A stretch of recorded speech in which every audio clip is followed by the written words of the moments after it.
Shalom, family. I want to talk about single motherhood. Single motherhood. Everything we hear about single moms seems to be negative, negative, negative, negative. Everything. I briefly touched on it in our live broadcast today, but I wanted to talk about it again because the things that I hear sometimes, in my opinion, are simply not fair.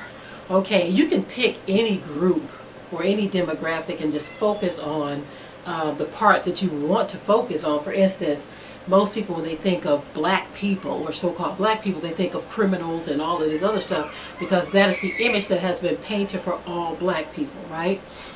And when you think of so-called white people, you think of those who rule the world, those who are successful, those who are this, that, and the other, smarter, prettier, or whatever they have pushed in your minds on as far as they go.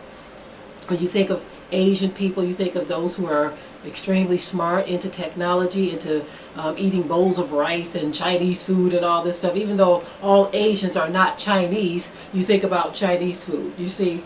So whatever you push of any particular group of people, that's what people come to believe of that particular group. The same with single motherhood or single moms. When you hear of single moms, you just automatically think of negative things because this is all we hear. We think about welfare. We think about someone who has spread her legs to anybody that's walking, and or anyone who whistles at her. And you think about all these negative things. You think about some loudmouth ghetto chick, right? Because this is what has been painted to the whole world for single motherhood. I want to paint a different picture for you. Those of you who like to judge people based on them being a single mom. Those of you who have already established in your mind that she is single because she messed up somewhere in life, you see, or because she deserved to be single, because she's unlovable. Whatever reason you've painted in your mind, or because she's just some lazy woman who just wants to receive welfare, you see.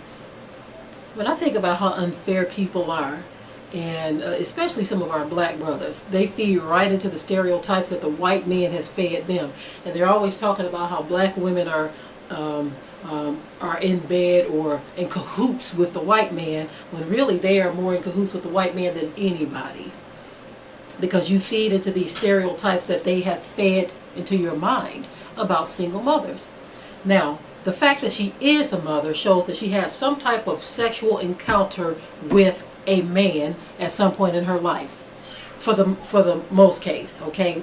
There are rare instances where women go to a sperm bank, okay? We ain't talking about that. Let's keep it real. Most women who get pregnant because they've had sexual contact with some man. But we always want to excuse the man that made this woman a single mother. No talk of him, but let's talk about her being a single mother. Okay. Now, I feel like single mothers get a bad rap because of, you know what I was saying, the negative information that's put out there, as if every single mother or single mom is in this situation by choice. You see, some women are divorced. Okay, some of them are widows, you see, and even those who may have had children out of wedlock, some of them were in situations where they ran up on some brute beast who said all the right things, but at the end of the day, when the baby came, he was out the door. You see, you so-called men, you're always talking about how our women don't want to love or trust, and you are not giving her anything to love and trust. When you say things and then you mistreat her when she gets pregnant, you say, it's not mine, you're going to take care of that, and all this other nonsense. Many of you, I knew of a case when we were coming up.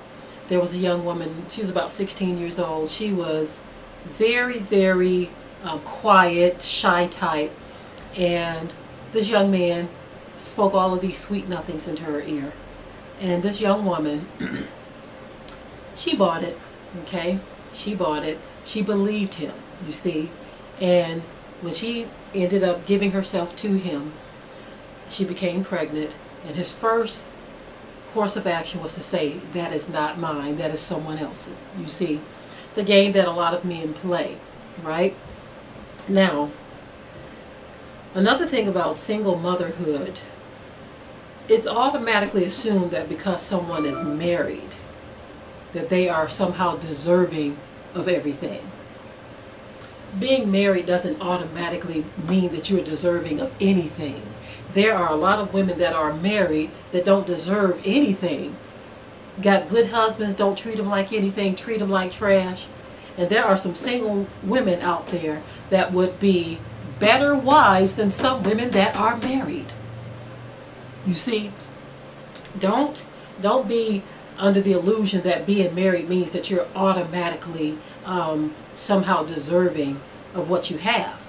Now, if you are married and you're married to a good man, be thankful. If you're married to a good woman, be thankful. But that doesn't mean that you were any better than anyone else. You see, I've seen some married women looking down on single women. You see, I like to be fair and balanced in how I think of things. And when you really, like one time, I'll give you a good example. When you think of drug dealers, most people think of hoodlum, no good person, or a person that's just evil and wicked. But there's another side of a drug dealer that most people don't consider. Now, I don't condone dealing in drugs. I think it's detestable. And I think anyone who sells drugs within their community or period, something that can cause another person to lose their life, I think that is a detestable act. But there are those who sell drugs who were very smart, had a lot of business sense. That's the only thing I'm going to say that's positive about that. They had a lot of business sense because they knew how to maneuver and do things in business. Some of them laundered their money by setting up fake businesses. Okay? So when I say this, I don't want you to think that I'm supporting anyone who sells drugs. I don't. I think it's detestable. I'm just saying, look at their business sense. They knew how to launder their money. And guess where they learned it from? The white man, because they launder money all the time. Okay, anyway, back to single mothers. Single moms, when you really look at them closely, when you exclude those who are out here messing around, those who are out here not really trying to raise their children, I'm not talking about them. When you look at those who may have two jobs, for instance, teaching their children, raising them properly, taking care of home, they come home in between jobs, cook dinner for their children or make other arrangements. Children are fed, put to bed properly, being raised properly within her ability, you see, and they are still working two jobs, no help from anyone.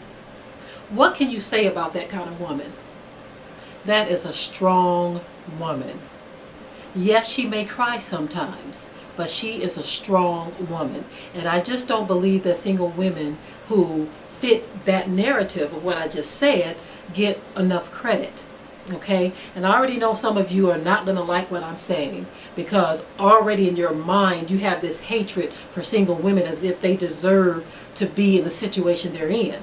You see, like I said, even those who have children that are born out of wedlock, things happen to where their life may have ended up that way. But like my son said in our broadcast, okay, now that the child is here, what do you expect her to do with it? Throw it away and say, since you were born out of wedlock, I'm just going to let you starve to death? You see, our reasoning is not proper. Our reasoning is not proper at all, okay? Not proper at all. You have women that are married who act like they're helpless and can't do anything. You see, because they have support, they utilize it, they exploit it to the best of their ability. But a single woman don't have that option. A single mom doesn't have the option of being waited on hand and foot, or saying that I can't do this, I can't take care of my children, someone else has to do this, someone else has to do that. Single moms don't have that choice. And so who is the stronger woman? The woman who says, I'm going to do what I have to do. Who is the stronger woman? Now, we know of a sister who was married but separated from her husband while she was pregnant. Okay? After she got pregnant, he decided he was going to go his way, you see. And so basically she went through this whole pregnancy alone as a single mom, yet she was married, you see. But what did this woman do? She continued to work. I remember it was winter time, and she was still driving in the winter, still getting up, doing what she had to do, still taking care of her responsibility as a woman who was married, but her husband decided to step away, decided to separate himself from her. In other words, she didn't have a support system. She didn't have someone who could wait on her hand and foot. When you want to look down on a single woman, think twice before you do that. Think about her plight. Think about what has been forced on her. And think about the fact that she is toughing it out, handling her business, doing what she has to. You know, even up until the last day of giving birth, this woman handled her business. And because her husband had left, she still had to work. You understand what I'm saying? So, again, this video was for single moms who are constantly being bashed and beat over the head with all kinds of narratives coming from all different directions. People saying all kinds of evil, hateful things, as if being a single mom is some type of disease you attract it, you see, and not really giving props to those who are handling their business. I'm one of those, like I said, I like to be fair in how I think about things. And I know that not every single mom is the same. You see, there are some who are out here playing games. There are some who do that. But that is not the narrative of every last single mom. So how dare you paint them all with one big broad stroke and put yourself above them or belittle them because they don't have what you have. You see, there is a pride that is in this world that is off the charts. Off the charts. Putting others beneath you when they can't do any better. It's really detestable to think in these terms. I think if we were to do what we are supposed to do, which we talked about this in our broadcast, all of these brothers who are out here talking this trash about how black women are the ones who are raising all these monsters, where is the daddy? Where is the man who put his seed into that woman?